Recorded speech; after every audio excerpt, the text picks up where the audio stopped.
Hello everyone, welcome back to Sharma classes. तो आज का हमारा टॉपिक है इंटरनेशनल रिलेशन के बारे में, यानी कि यूएनओ। आज का हमारा टॉपिक होगा यूएनओ, यानी कि यूनाइटेड नेशंस ऑर्गेनाइजेशन, संयुक्त राष्ट्र संघ। तो संयुक्त राष्ट्र संघ के बारे में आज हम डिटेल में पढ़ेंगे कि संयुक्त राष्ट्र संघ क्या है, कब स्थापित हुआ और क्यों हुआ, और इसके बारे में और इसके कौन कौन से अंग हैं और क्या इसके उद्देश्य हैं। देखिए, 1914 में फर्स्ट वर्ल्ड वार स्टार्ट हो गया था। फर्स्ट वर्ल्ड वार में पूरी दुनिया तो लड़ी नहीं थी, लेकिन पूरी दुनिया की जो अर्थव्यवस्था थी, जो सामाजिक स्थिति थी, वो बहुत बुरी तरीके से प्रभावित हुई थी।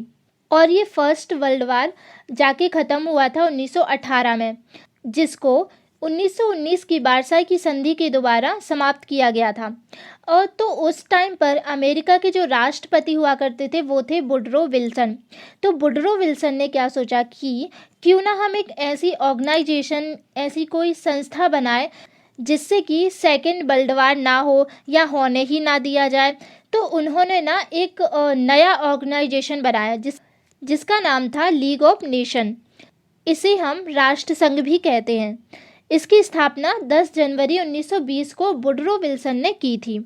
जो वुडरो विल्सन थे, उन्होंने कहा था कि इसका जो मुख्य उद्देश्य होगा वो यह है कि दूसरा विश्व युद्ध ना होने दिया जाए। दूसरे विश्व युद्ध को यह लीग ऑफ नेशंस रोकेगा।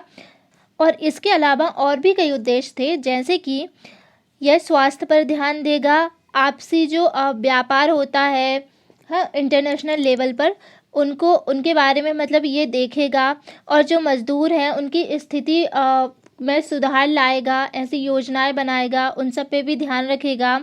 इसको हर चीज़ का ध्यान रखने का काम सौंपा गया था। किसको? लीग ऑफ नेशन को।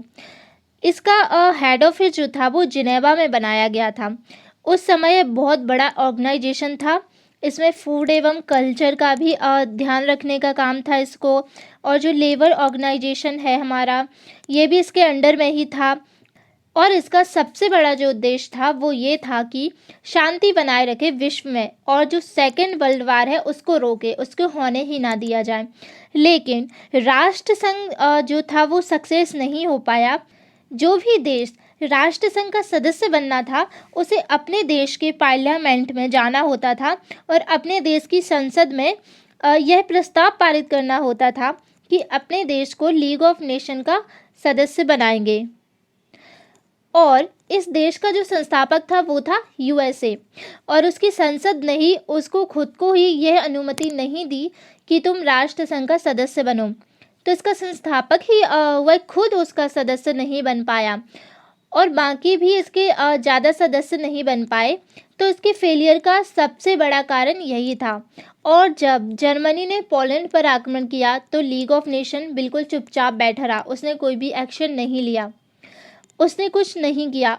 जर्मनी ने पोलैंड पर आक्रमण किया और रूस पर किया, और इसके साथ ही दूसरा विश्व युद्ध स्टार्ट हो गया। तो इन सब मामले में लीग ऑफ नेशन ने कुछ भी एक्शन नहीं ले पाया, क्योंकि राष्ट्र संघ जो था वो इतना शक्तिशाली नहीं था। ठीक है। और जब सेकेंड वर्ल्ड वार स्टार्ट हो गया तो लीग ऑफ नेशन का कोई मतलब ही नहीं रहा, उसका अस्तित्व ही खत्म हो गया। अब 1939 से 1945 तक सेकेंड वर्ल्ड वार चला। तो राष्ट्र संघ ने कहा था कि हम सेकेंड वर्ल्ड वार नहीं होने देंगे, पर हो गया। राष्ट्र संघ का औचित्य ही खत्म हो गया। फिर एक नए और अच्छे ऑर्गेनाइजेशन की ज़रूरत पड़ी। तो सेकेंड वर्ल्ड वार के समय अमेरिका के जो राष्ट्रपति थे वो थे रूजवेल्ट।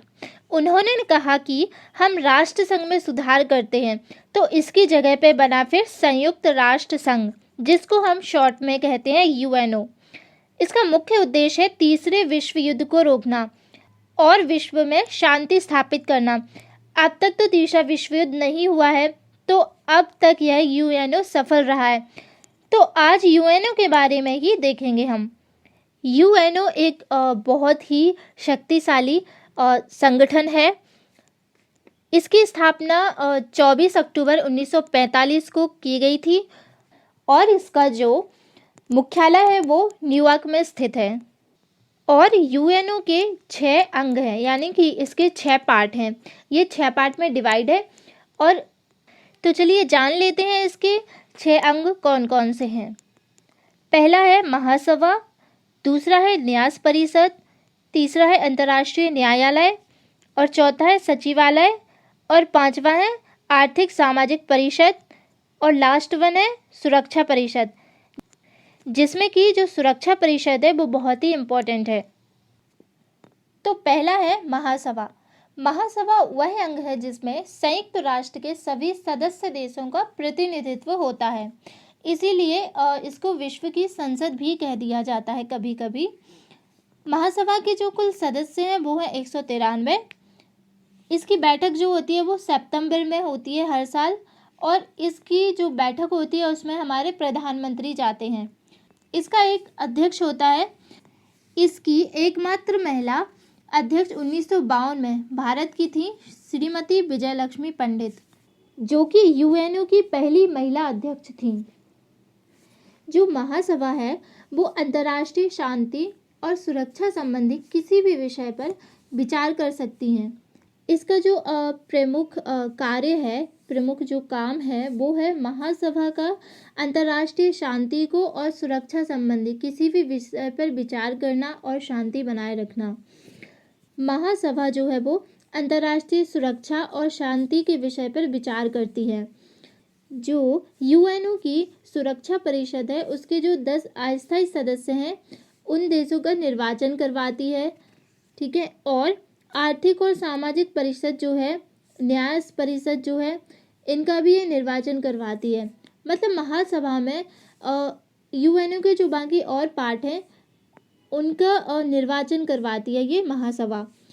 महासभा में ही जो महासचिव होता है उसकी भी नियुक्ति होती है। जो अंतर्राष्ट्रीय न्यायालय हैं उनके जो न्यायाधीश हैं उनका भी चुनाव महासभा में ही होता है। तो ये सारे इसके प्रमुख कार्य थे। यूएनओ का दूसरा अंग है न्यास परिषद। न्यास परिषद की स्थापना न्यास प्रदेशों के प्रबंध और उनके देखभाल के लिए की गई थी। ये न्यास प्रदेश वो है जो राष्ट्र संघ व्यवस्था में, जब राष्ट्र संघ था ना तब फर्स्ट वर्ल्ड वार में जो भी देश हार गए थे उनसे छीनकर मैंडेट के नाम से मैंडेट व्यवस्था में विजयी देश के अधीन रखे गए थे। वो देश इसमें आते हैं, किसमें? न्यास परिषद में। जो सेकेंड वर्ल्ड वार के बाद भी स्वतंत्र नहीं हुए थे वो अब भी जो देश जीते हुए थे उनके अधीन थे, उनको अभी भी उनसे स्वतंत्रता नहीं मिली थी। उन देशों को हम न्यास व्यवस्था में न्यास प्रदेश के नाम से रखे गए हैं। उन देशों को न्यास व्यवस्था में न्यास प्रदेश बनाया गया है। न्यास परिषद की जो सदस्य संख्या है वो कोई निश्चित नहीं है। इनमें कुछ पदेन सदस्य होते थे और कुछ महासभा के द्वारा निर्वाचित सदस्य होते थे। इसके पदेन सदस्य राष्ट्र वो थे जिनके अधीन कोई ना कोई न्यास प्रदेश था, और सुरक्षा परिषद के वे स्थायी सदस्य जिनके अधीन कोई न्यास प्रदेश नहीं था। जो महासभा के द्वारा निर्वाचित सदस्य चुनते थे उनकी संख्या जो थी वो पदेन सदस्यों के बराबर ही थी। ये जो हमारी न्यास परिषद है वो ये करती थी कि जो भी न्यास प्रदेश हैं उनसे क्या करती थी, वो शिकायतें प्राप्त करती थी और उन पर फिर विचार करती थी, और उन पर फिर विचार करके जो इसके जो शासक देश थे उनको निर्देश देती थी, और फिर महासभा के सामने समय समय पर यह रिपोर्ट भेजती थी। न्यास परिषद ने ही उपनिवेशवाद का उन्मूलन किया, उसको ख़त्म किया, और जो भी प्रदेश स्वतंत्र नहीं थे उनको उसने स्वतंत्रता दिलवाई है। इसका जो सबसे लास्ट बार जो काम था वो ये था कि 1994 में जब पलाऊ स्वतंत्र होकर एक संयुक्त राष्ट्र का सदस्य बन गया, तो उसके बाद से न्यास परिषद के पास कोई भी काम नहीं बचा, क्योंकि सारे देश जो थे वो स्वतंत्र हो गए, न्याय प्रदेश से स्वतंत्र हो गए। अब इसका काम जो था वो पूरा हो गया। अब उसमें केवल 5 स्थायी सदस्य ही बचे थे। वैसे अब तो न्यास परिषद की जो बैठकें थीं वो अब नहीं होती हैं, अब बहुत ही कम होती हैं। जब भी ज़रूरत पड़ती है तभी इसकी बैठकें बुलाई जाती हैं, वरना इसकी बैठक नहीं होती हैं। उपनिवेशवाद का इसने उन्मूलन किया, सभी देशों को स्वतंत्रता दिलवाई है। इसके बाद से इसका अब कोई काम नहीं है, लेकिन अब भी यह यूएनओ का एक अंग है, लेकिन अब इसके पास ज़्यादा काम नहीं है। ज़्यादा क्या, अगर कहें तो इसके पास बहुत ही कम काम बचा हुआ है, इवन है ही नहीं। तो अब क्या होता है कि इसकी बैठकें जो होती हैं वो नहीं बुलाई जाती हैं, बहुत ही कम बुलाई जाती हैं, ज़रूरत पड़ने पर ही इसकी बुलाई जाती हैं बैठकें। प्रमुख अंग है, इसमें वे सभी देश आ जाते हैं जो संयुक्त राष्ट्र संघ के सदस्य हैं। अंतर्राष्ट्रीय न्यायालय राष्ट्रों के बीच उन विवादों को निपटाता है जो किसी संधि से रिलेटेड होते हैं या फिर अंतर्राष्ट्रीय कानून की व्याख्या करने से रिलेटेड होते हैं, लेकिन जो राजनीतिक विवाद होते हैं वह इसके अंडर नहीं आते हैं। अंतर्राष्ट्रीय न्यायालय में 15 न्यायाधीश होते हैं। ये न्यायाधीश सुरक्षा परिषद और महासभा के द्वारा अलग अलग मतदान करके चुने जाते हैं। अंतर्राष्ट्रीय न्यायालय न्यायाधीशों का जो कार्यकाल होता है वो 9 वर्ष के लिए होता है। ठीक है, 9 वर्ष के लिए इनके न्यायाधीशों को सिलेक्ट किया जाता है, लेकिन उनमें 1/3 न्यायाधीश यानी कि 5 न्यायाधीश हर 3 साल के बाद अवकाश ग्रहण करते हैं। इसके जो 15 न्यायाधीश होते हैं वो अपने में से ही एक प्रधान चुनते हैं और एक उप प्रधान चुनते हैं। जो अंतर्राष्ट्रीय न्यायालय का जो प्रधान न्यायाधीश होते हैं वह न्यायालय की अध्यक्षता करता है और प्रधान न्यायाधीश का जो कार्यकाल होता है वो 3 साल का होता है। प्रमुख भारतीय न्यायाधीश थे न्यायमूर्ति RS पाठक, BN राव और डॉक्टर नागेंद्र सिंह। ये सारे अंतर्राष्ट्रीय न्यायालय में न्यायाधीश के पद पर रह चुके हैं। और जो डॉक्टर नागेंद्र सिंह थे वो अंतर्राष्ट्रीय न्यायालय के प्रधान के पद पर भी रह चुके हैं। यूएनओ का जो चौथा अंग है वो है सचिवालय। सचिवालय जो है वो एक बहुत ही इम्पोर्टेंट पार्ट है यूएनओ का। सारा जो मास्टरमाइंड का काम होता है वो सचिवालय में ही होता है। और इसका जो मुख्यालय है वो संयुक्त राष्ट्र संघ के मुख्यालय में ही यानी कि न्यूयॉर्क में ही स्थित है। सचिवालय में क्या होता है कि इसमें अनेक देशों के योग्यता और अनुभव के आधार पर हजारों अधिकारी चुने जाते हैं और वो अधिकारी यूएनओ में काम करते हैं। सचिवालय का एक महासचिव होता है और जो महासचिव होता है उसका कार्यकाल 5 वर्ष के लिए होता है, उसको 5 वर्ष के लिए चुना जाता है। यूएनओ के चार्टर अनुच्छेद 97 के अनुसार जो महासचिव होता है वो महासचिव संगठन का मुख्य प्रशासकीय अधिकारी होता है। वो जो महासचिव होता है वो बहुत ही मेन होता है सचिवालय में। और सुरक्षा परिषद की सिफारिश पर उसको महासभा नियुक्त करती है। सचिवालय का जो महासचिव होता है वो सचिवालय के हजारों कर्मियों को नियुक्त करता है, ठीक है, और उनका मार्गदर्शन करता है कि उनको क्या काम करना है, कैसे काम करना है, उन काम को वो नियमन करता है और उनका निरीक्षण करता है। यूएनओ का जो सचिवालय है वो हमारे सरकार का जो सचिवालय होता है उसकी तरह ही काम करता है। बस फ़र्क सिर्फ इतना होता है कि जो यूएनओ का जो सचिवालय है वो इंटरनेशनल लेवल पे वर्क करता है और जो हमारा सचिवालय होता है वो नेशनल लेवल पे वर्क करता है। यूएनओ का 5वां अंग है आर्थिक और सामाजिक परिषद। आर्थिक और सामाजिक परिषद जो है वो संयुक्त राष्ट्र का एक बहुत ही महत्वपूर्ण अंग है। संयुक्त राष्ट्र के संस्थापक जो थे उनको बहुत ही अच्छे से पता था कि जो शांति है और जो आर्थिक और सामाजिक समृद्धि है इन दोनों के बीच में बहुत ज़्यादा संबंध है। अगर आर्थिक और सामाजिक समृद्धि नहीं होगी तो शांति नहीं होगी, ठीक है। तो उनको लगता था कि ये दोनों जो है वो मिलते जुलते हैं, इन दोनों को होना ही चाहिए। इसीलिए आर्थिक और सामाजिक स्थायित्व के लिए और राष्ट्रों के बीच शांतिपूर्ण मैत्री संबंध स्थापित करने के उद्देश्य से यूएनओ में एक आर्थिक सामाजिक परिषद की स्थापना की गई है। आर्थिक और सामाजिक परिषद जो है वो सामाजिक भेदभाव दूर करने के लिए उसकी स्थापना की गई है। उससे ये उम्मीद की जाती है कि जो अंतर्राष्ट्रीय स्तर पर भेदभाव होते हैं, जो सामाजिक भेदभाव हैं और आर्थिक भेदभाव हैं, वो उनको दूर करेगी। आर्थिक सामाजिक परिषद की तहत ही अ, हर एक व्यक्ति को उच्च जीवन स्तर प्राप्त होगा, पूर्ण रोजगार मिलेगा और जो आर्थिक और सामाजिक प्रगति है और विकास है, उसके लिए वो परिस्थितियां पैदा करेगा। पूरे विश्व की जो आर्थिक और सामाजिक समस्याएं हैं, उनका समाधान करने के लिए और प्रगति सुनिश्चित करने के उद्देश्य से ही आर्थिक और सामाजिक परिषद की स्थापना की गई थी। यह परिषद जो है वो यूएनओ का एक स्थायी अंग है, या फिर संस्था कह लो, ये एक संस्था ही है। आर्थिक और सामाजिक परिषद में 54 सदस्य देश होते हैं। इसके सदस्य जो होते हैं वो महासभा के द्वारा निर्वाचित किए जाते हैं। हर साल 1/3 स्थानों के लिए चुनाव होता है और 1/3 ही जो सदस्य होते हैं वो हर साल अवकाश ग्रहण करते हैं, उन्हें छुट्टी दी जाती है हर साल। आर्थिक और सामाजिक परिषद के अंडर में रहकर ही बहुत सारी जो एजेंसियां हैं वो भी काम करती हैं, जैसे कि ILO, अंतर्राष्ट्रीय श्रम संगठन, यूनेस्को, संयुक्त राष्ट्र शैक्षिक, वैज्ञानिक तथा सांस्कृतिक संगठन, ये है यूनेस्को, ठीक है।